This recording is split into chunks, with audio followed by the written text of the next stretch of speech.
ब्रह्ममुरारिसुरार्चितलिङ्गं निर्मलभासितशोभितलिङ्गम्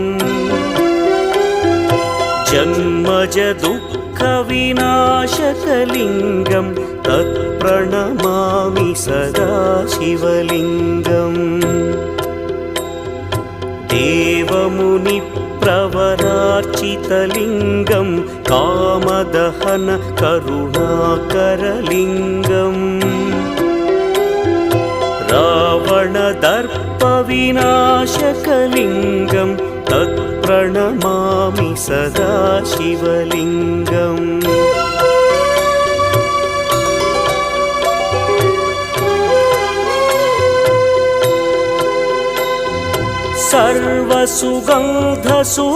सर्वसुगन्धसुलेपितलिङ्गं